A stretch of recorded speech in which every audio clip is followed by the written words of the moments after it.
Hey guys, let's roll sound. All right, let's go. Sound speed. Want to take more? Mark?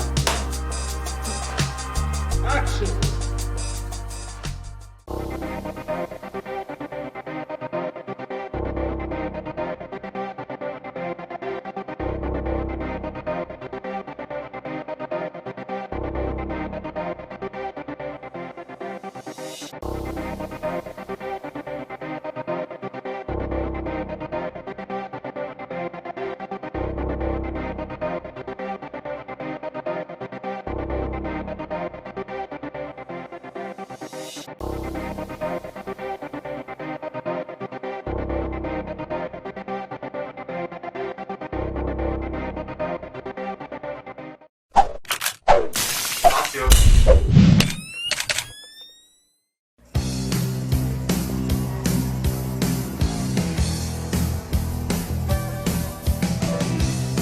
Cuando la música y la palabra llegan a un gran público, un grupo de especialistas opera un sistema diseñado para hacerlo realidad.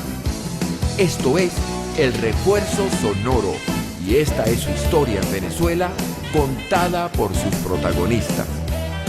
La historia del Refuerzo Sonoro en Venezuela.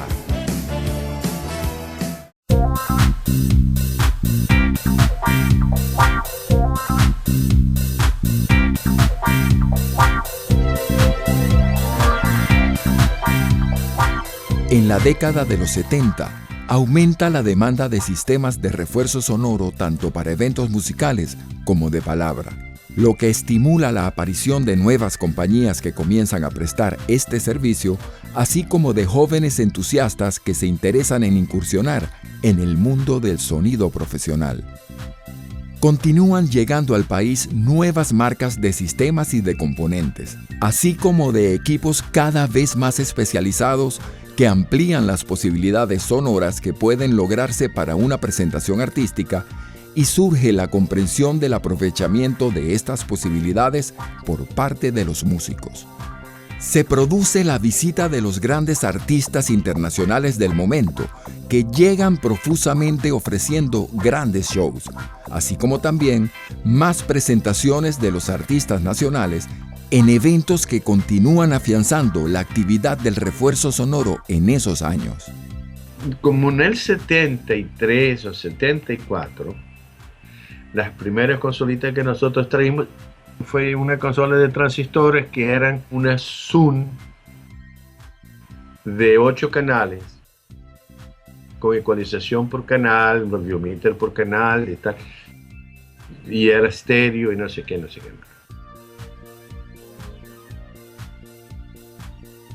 Simultáneamente, yo creo, la Zoom sacó una línea y hizo la primera consola diseñada para los shows en vivo y para hacer conciertos en vivo. En aquel entonces no existían consolas diseñadas para hacer sonido en vivo. Eran adaptaciones de consolas de estudio que se hacían para hacer sonido en vivo. Y nosotros compramos una que tenía unas bahías donde uno podría poner lo que uno quisiera, ecualizadores, el cuadrafónico. Entonces ellos tenían un sistema de 4 cuadrafónicos. Tenían varios tipos de equipos que tú podías poner en los 5 bays que tenía la consola.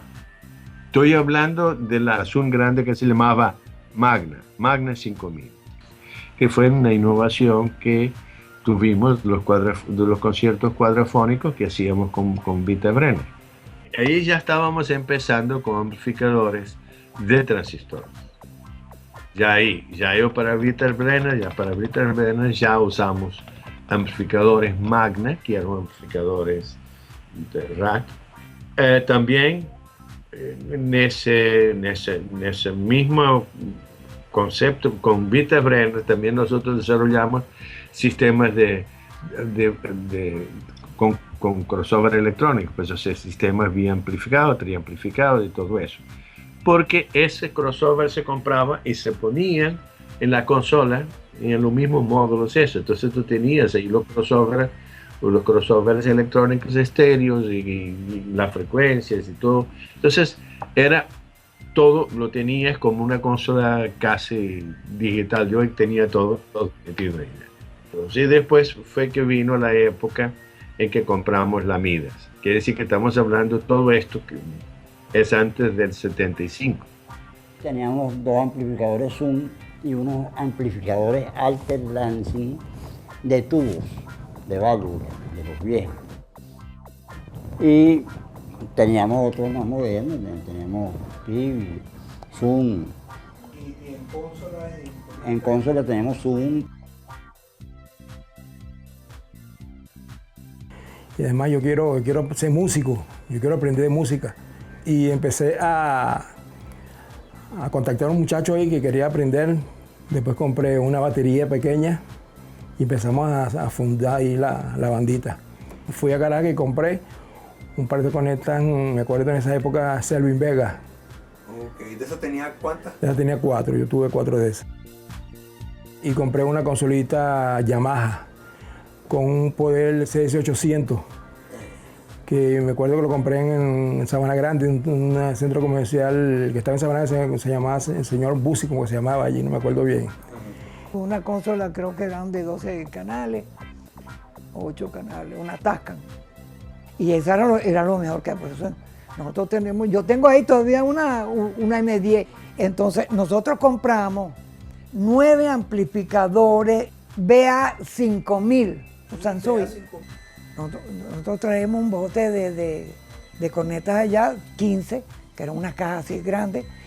Teníamos unas cajas especiales de 2 bajos, 15 pulgadas. Teníamos 8 bichos esos. Teníamos de 90 grados, de 2 pulgadas, y teníamos de 1 pulgada. Yo tenía un equipo que empecé a traerme desde el 76, trabajaba con el primer equipito chiquito y después con esa plata compraba lo que venía y así fue creciendo. Y ese equipo lo estuve utilizando en buenos shows. Yo trabajaba con Frank Quintero y los Balseaguados en el Teatro París. Trabajaba con el sonero clásico del Caribe, el Trabuco venezolano, el Grupo Mango. Y ese equipo daba chévere. Eran 4 Selvin Vega de 3 vías. Amplificadores, los primeros Gallien-Kruger. Tenía un par de Altec Lansing laterales para Field Monitor y micrófonos muy buenos. Los micrófonos siempre fueron la parte importante. Snakes, Splitter y una consola Tascam de 20 canales. Eso era lo que yo utilizaba desde el 77 para hacer PA en vivo con las bandas.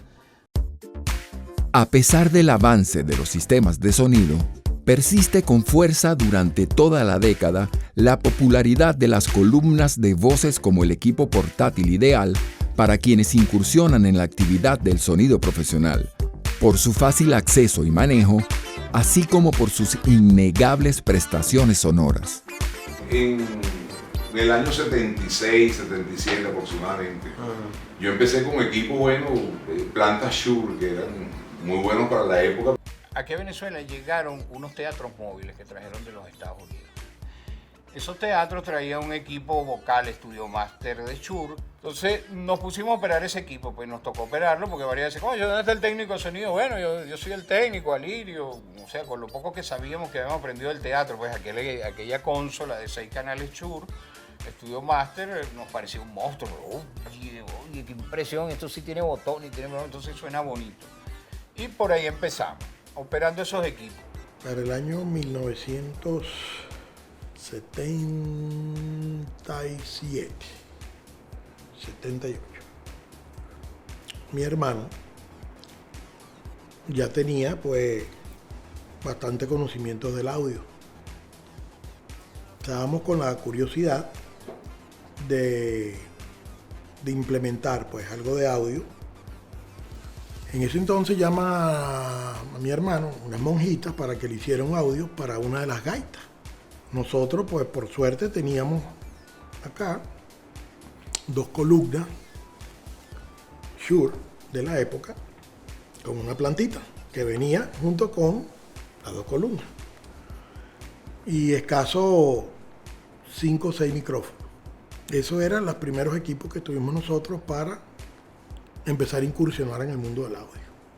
Nosotros agarramos y registramos la empresa y comenzamos a trabajar. Entonces, de todo lo que íbamos haciendo, íbamos guardando equipo para poder alquilar, porque o sea, primeramente vendíamos, solamente vendíamos, pero entonces resulta que, concho, alquílenos un equipo de sonido que ustedes tienen las cornetas, pero las cornetas son nuevas, entonces, a vaina, vamos a echarle pichón. Entonces ahí fue que comenzamos con las benditas columnas, Stevie, un aparatico que se llama XR600, que era un amplificador con mezclador de 6 canales, y comenzamos con eso, y los micrófonos y los parales. Entonces, de ahí comenzamos con 6 canales y pensábamos que eso era lo máximo, 6 canales. Eso fue en el año 76 que se fundó la empresa, 77, 78, ya estábamos andando con los equipos de sonido. Para hablar del funcionamiento de las columnas de voces, debemos repasar algunos conceptos elementales de acústica y electroacústica. El sonido que nos llega desde un altavoz se origina por el movimiento de su cono, que al ir hacia adelante y hacia atrás produce en las partículas del aire momentos de compresión y descompresión. Estos cambios de presión en el aire, al llegar a nuestros oídos, nuestro cerebro los traduce como ondas sonoras, lo que nos produce una sensación auditiva. Esta acción de compresión y descompresión en el aire se representa gráficamente mediante una onda sinusoidal, en donde la parte superior de la onda representa el momento de compresión, mientras que la parte inferior representa el momento de descompresión. El problema básico es que cuando tú tienes más de una fuente, siempre tienes un problema de interferencia, ya sea constructiva o destructiva.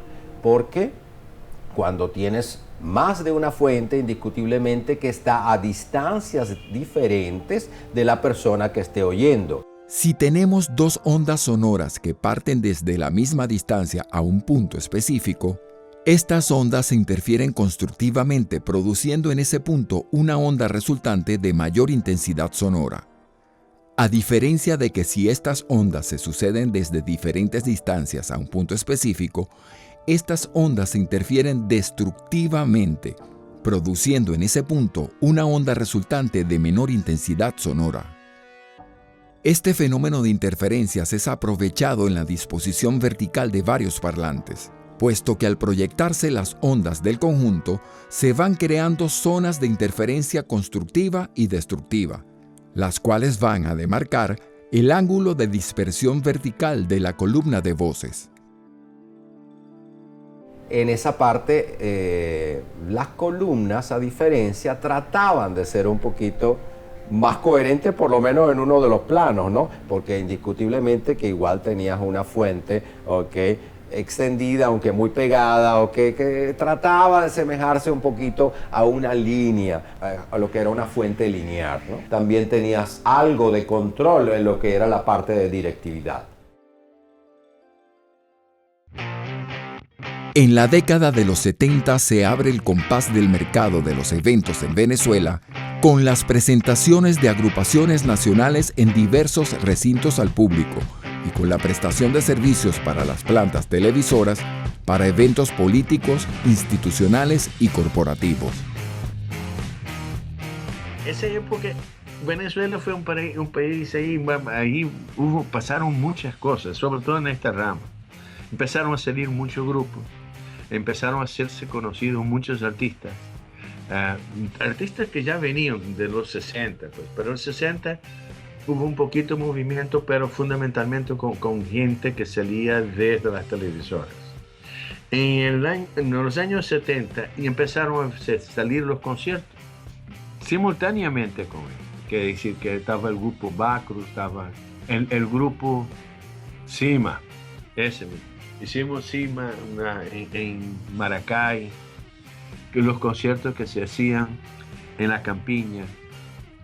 También estamos hablando más o menos de esa época. Empezaron a salir grupos haciendo conciertos, de las giras. Nosotros hicimos las giras de Vitas Brenner, Y fue durante muchos años, o sea, como 6 o 7 años que estuvimos girando todos los años. Y hubo muchas cosas, aparte de los solistas. Uno de los nuestros más estimados fue Mirla Castellano.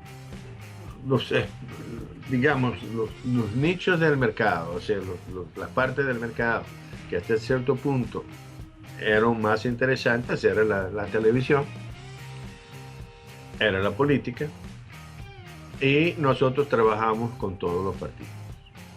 El de Cicoto, eso fue en el aeropuerto de Maiquetía, que él llegaba, entonces le pusieron las cornetas arriba, en la terraza, todo eso mirando para el aeropuerto. Él era que corría carreras de motos. Venía de Italia.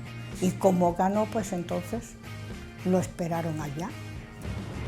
Ahí tuve la suerte de conseguir un contrato con la Presidencia de la República, que estaba en ese tiempo Carlos Andrés Pérez, de hacer 20 represas en un mes.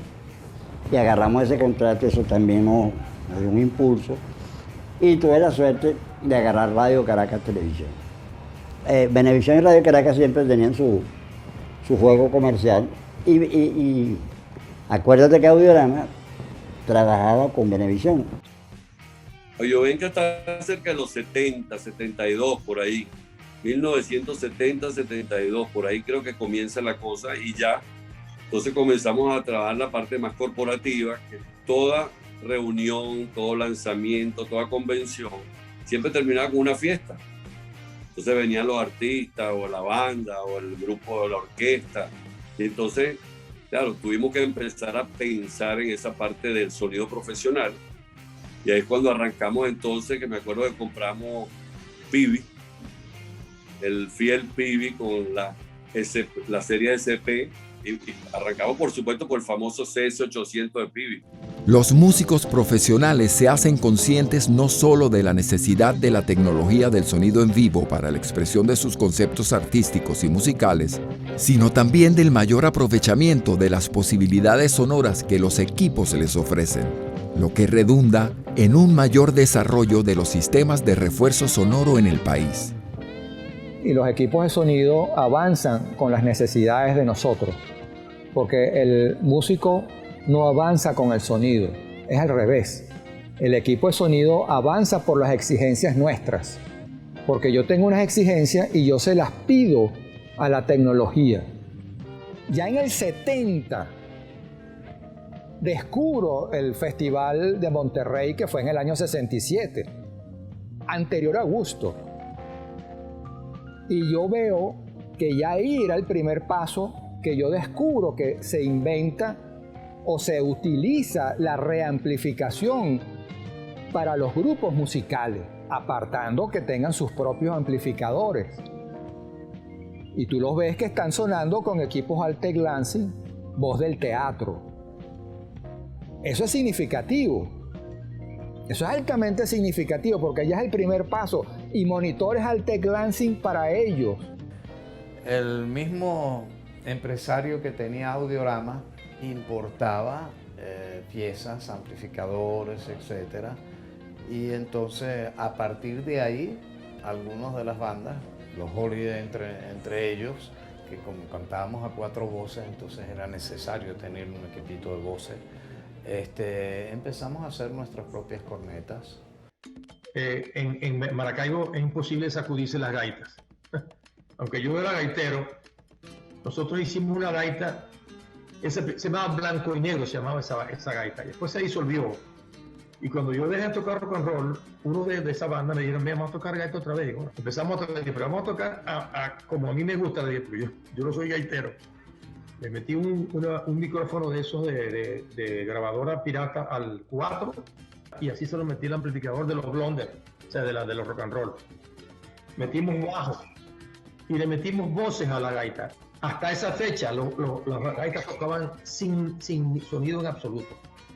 Y eso lo observó Gustavo Aguado una vez que estuvo en mi casa y dijo, mira, esta vaina es una locura, una gaita con sonido, con audio. Entonces se quedó ahí, tanto que se quedó con nosotros y estuvo como unos 2 años con la gaita esta y después volvió a Guaco y me llevó a mí para que cambiáramos Guaco. Y me dice, Gustavo, es que no está sonando bien la cosa. Digo, bueno, chicos, vamos a comprar un buen equipo. Pues habíamos grabado un disco y lo grabamos con bajo, con guitarra, y sabes que tú grabas un disco y toda la ecualización del sonido es perfecta. Cuando vas en vivo, le dije, mira, lo que pasa, Gustavo, es que está sonando en vivo una cosa completamente distinta e inferior al disco. Tiene que sonar como el disco, punto. Eso es todo lo que queda. Bueno, ¿qué hacemos? Digo, bueno, compramos un equipo de voces para tocar en vivo lo que va a pasar. Y me llevé el equipo y lo montamos, conseguimos el sitio una noche, por cierto. Y lo probamos. Mira, el sonido tan bueno, o sea, la gente está acostumbrada a escuchar gaitas con sonido, parecía una orquesta, ¿sabes? Bueno, una cosa que digo, es que esto es el sistema. Mira, no puedes tocar, no puedes darle al público una cosa distinta a la que tú les grabaste. Tiene que sonar igual, o bien parecido, o mejor. Nos tocó hacer la compensación de un grupo norteamericano que vino, se llamaba Tierra Rara, y se presentaron en Valencia, en la Plaza de Toros. Y claro, nosotros éramos la compensación. Entonces, ¿qué necesitan? No, bueno, somos 4 guitarras, y bueno, un micrófono para cada uno y un micrófono para la guitarra. Y así fue la cosa y sonamos bastante decentemente. Pero cuando arrancó el grupo era como oír el disco en 100 de volumen. Entonces, claro, una impresión y dice, ya esto es un asunto que hay que tomar en consideración, ¿no? Y entonces a raíz de eso el grupo invirtió, la disquera, mejor dicho, invirtió en unos amplificadores y un equipo para nosotros para que pudiéramos tener un poquito más de presencia, de independencia sonora en la tarima. Básicamente recuerdo que los equipos eran unos equipos Shure, que eran 2 columnas, consistían de 2 columnas que tenían un montón de corneticas pequeñas dentro y una consola a poder con 6 entradas donde se podían enchufar 6 micrófonos. Yo me acuerdo que la primera vez que nosotros en el Aditus original, en el año 74, nosotros tocamos en el Teatro del Santa Rosa de Lima, aquí en Caracas, en San Román. Eso es un teatro muy grande, de verdad que muy, muy, muy, muy grande. Nosotros intentamos tocar, como se dice, a rin pelado y no pudimos. Por más volumen que le dimos a toda una pared de amplificadores, no había forma de llenar ese teatro. Y si no usas amplificación, simplemente estás perdiendo el tiempo. Y me acuerdo que Audiorama fue la primera vez que nosotros tocamos con ellos. Yo me sorprendí mucho porque me sentía que habíamos subido de escalafón. Me sentía que habíamos subido de nivel. Me sentía que la calidad de la banda había crecido exponencialmente. Me sentía el más grande. Me acuerdo clarito que era una consola Zoom de 8 canales, que para esa época eso era el Enterprise, con unos amplificadores Magna Zoom de 800 vatios, que eso era así como... ¡ah! Me acuerdo que en aquella oportunidad tenían 4.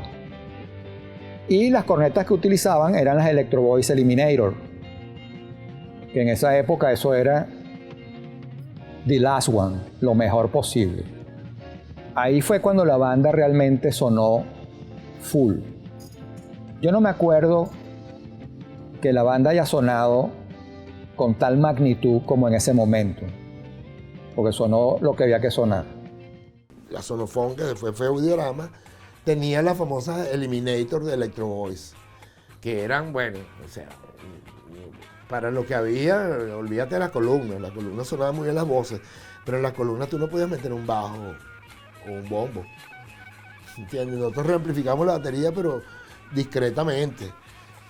Cuando tocábamos al aire libre teníamos que contratar ese tipo de equipo, las compañías, porque nos dimos cuenta de la diferencia. Entonces nosotros poníamos nuestros instrumentos, armábamos el escándalo en la tarima y ellos nos reamplificaban las voces y empezamos a conectar el bajo, empezamos a reamplificar la guitarra y todo como estaban haciendo en todas partes del mundo. Venezuela nunca fue un país muy atrasado, siempre había gente que viajaba y regresaba y se traían equipos muy parecidos a lo que estaban usando en los países que estaban supuestamente más avanzados. Vitas Brenner tuvo la suerte o la fortuna de trabajar con una empresa que fue Audiorama. Las grandes giras de Vitas Brenner funcionaron y tuvieron ese éxito que siempre tuvo hasta el final, porque era la compañía que lo respaldaba desde un miserable cable hasta una infraestructura sonora para que se pudiera reproducir esa calidad que él estaba haciendo y ese concepto musical que él estaba teniendo en ese momento. En el año 73 le compramos a Audio Especialistas una consola Altec, unos parlantes y una microfonía. Entonces nosotros teníamos un grupo que se llamó La Banda Municipal, le dimos ese nombre, La Banda Municipal, recordando las viejas retretas caraqueñas, pero era un grupo de jazz venezolano. Y fue el primer grupo en Venezuela que hizo música fusión, rock, jazz y música venezolana. Con Jerry White, con mi hermano Richard, con Edgar Sama y Vinicio Ludovic. La Banda Municipal surge de un big band que yo tenía, que se llamaba El Mensaje, que grabó un disco con la Polydor en el año 71 para 72, y luego esta banda se redujo a un grupo más pequeño con 4 metales tipo Blood, Sweat and Tears tipo Chicago, y el cual finalmente se redujo a lo que conocemos con la Banda Municipal. Si tú escuchas el tipo de música que tocaba la Banda Municipal, la cual estaba fuertemente influenciado por mi persona como jazzista, porque los muchachos más bien vinieron del rock y de otro tipo de música, nuestra música exigía que tenía que tener una amplificación que no era la común, porque la mayoría de las bandas en esta época provenientes de una cultura de rock, de los Beatles, o sea, estoy hablando de los Impala, estoy hablando de los 007, bueno, todas estas bandas tenían una estructura que eran 2 guitarras, bajo, batería y cantante, el rock. Pero la Banda Municipal hacía otro tipo, nosotros lo llamaba música del subdesarrollo, y tenía elementos de música electrónica, de jazz fusión, hasta de música contemporánea. Era imposible que nosotros trabajásemos con una amplificación como todo el mundo lo utilizaba, como tú dices, lo que era el estándar. Pero yo me armé un equipo complejo y me amplificaba con un Dual Showman, un Fender altísimo. Y yo tenía mi propia mezcla del piano. Alejandro tenía todos los efectos que él hacía, también tenía cámara de eco. Alejandro, el baterista, tenía creo que 4 micrófonos para la batería, línea para el bajo, línea para la guitarra. Vinicio tocaba marimba, flauta, la guitarra eléctrica, la guitarra acústica y, bueno, creo que esto, flauta, marimba y a Edgar tocaba en alguna parte la trompeta, que estudiaba algo de trompeta y algunas líneas hacia la trompeta. Richard tenía su propia amplificador. Entonces, con esta propuesta electrónica, fusión, jazz venezolano, contemporáneo, mezclando nuestros ritmos y nuestros conceptos autóctonos, pero con conceptos de Miles, de Weather Report, Sabinur, era imposible que tocásemos con un equipo sonido que es para 2 guitarras, un bajo, una batería y voz tipo Beatles, tipo Rolling Stone. O sea, podemos decir que influenciamos la historia de la música contemporánea popular en Venezuela a través de nuestra búsqueda. La música contemporánea en Venezuela, popular, es antes de la banda, y otra después de la banda municipal. Sin darnos cuenta, siento que hicimos un paso histórico, y para que pudiese darse este paso histórico era necesario que nuestro concepto de amplificación fuese especial para poder hacer musicalmente lo que intentamos hacer. Y todo sonaba igual como en el estudio cuando ensayamos, porque era nuestro equipo en el estudio de ensayo. Nosotros llevamos el estudio de ensayo a la tarima. Y esto era muy importante porque entonces lo que uno experimentaba en el estudio, uno lo reproducía en el concierto. La visita de numerosas agrupaciones internacionales, aunada a la apertura del Poliedro de Caracas como principal escenario para estos artistas, promueven el avance en el equipamiento de nuevos componentes y herramientas, así como la acumulación de conocimientos y experiencia, lo que en consecuencia contribuye a afianzar cada vez más el objetivo final de la actividad del refuerzo sonoro: brindar al público el disfrute de un espectáculo de primer nivel. Yo creo que el hecho de que existieran esas 3, 4, 5 compañías ya a finales de los 70, ya hay un hito que es donde realmente se graduaron los que quisieron graduarse, que es la inauguración del Poliedro, en 1974, si no recuerdo mal. Hubo gente que simultáneamente con que nosotros estábamos en eso, como el caso de Alejandro, que estaba en el estudio, como el caso de Juan Valero, que Juan Valero no trabajaba en iluminación, y simultáneamente con nosotros, o sea, nosotros estábamos más en esto y ellos estaban en otras cosas, y después confluimos y a raíz del Poliedro, cuando se abre el Poliedro, el encargado de sonido del Poliedro era Alejandro Plaza. Y él es el que manejaba esos equipos y el que... Pero el sistema del Poliedro estuvo diseñado para hacer lo PA, ¿entiendes? Y después eso no servía para hacer los espectáculos. Entonces nosotros entramos en el Poliedro porque nosotros teníamos los equipos para hacer espectáculos. Para boxeo, la inauguraron para boxeo, la inauguraron para patinaje sobre hielo, etc. O sea, una multifunción. Y luego empezaron a hacer show musical. Cuando yo fui la primera vez al Poliedro, fue a los primeros conciertos internacionales que había, porque yo tenía mucha amistad con los dueños de Audiorama. Y siempre tuvimos una ligación. Así que los primeros shows que se hicieron en el Poliedro, que los contrataron a ellos, yo iba como invitado a ayudar en lo que pudiera. Y así, bueno, pues, estuve con Tina Turner, con los 5 de Jackson, o sea, de Utility. Y ahí te digo que ya del 76, 77 vino Sergio Méndez. La compra mayor que hicimos, que fue la consola Midas, fue producto del concierto que hicimos en el Poliedro. Sergio Méndez de su Brasil 66.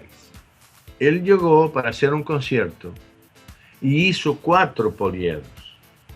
Audiorama tenía una consola de 28 canales que para ese tiempo era muy atractiva, de marca Midas, que era wow, ¿entiendes? Era una consola 28 entradas, balanceada totalmente de línea y de micrófono, 8 grupos y 2 estéreos. Había unas mezcladoras by Amp, esa es la marca. Las mezcladoras by Amp, que había de 24 y de 16 canales. Teníamos delays y teníamos reverbs, los primeros delays y los primeros reverbs, por supuesto. Delta Lab. Los amplificadores eran BGW, todos los modelos. Y los parlantes, al principio eran combinación de bajos Electro Voice que se llaman TL, los bajos TL que tienen doble woofer, que son de largo alcance, y toda la familia de Electro Voice de los horns y los tweeters. Vinieron cualquier cantidad de artistas. Barry White, Tavares, Los Banquises, Bueno, ¿cuál no? El primer ecualizador gráfico que yo compré, lo compramos al grupo Word. Nosotros hicimos el grupo Word, el ingeniero del grupo Word. El tipo se vino y se trajo su analizador, su ecualizador gráfico. Y entonces nosotros cuando vino y el tipo lo trajo, lo compramos.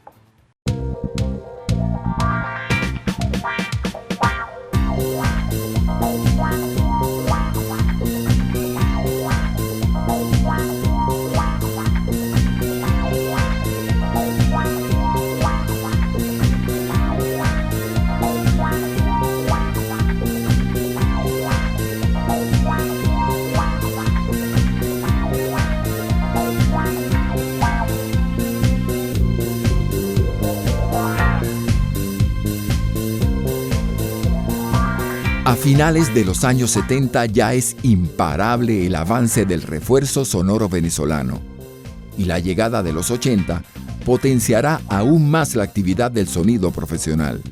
Se produce un boom de talentos nacionales, bandas de salsa, rock y música tradicional que alimentan la escena nacional. Y con ello nacen nuevas e importantes compañías de sonido que juegan papeles estelares en el desarrollo de la actividad sonora en nuestro país. De esto y mucho más hablaremos en la siguiente entrega de La historia del refuerzo sonoro en Venezuela.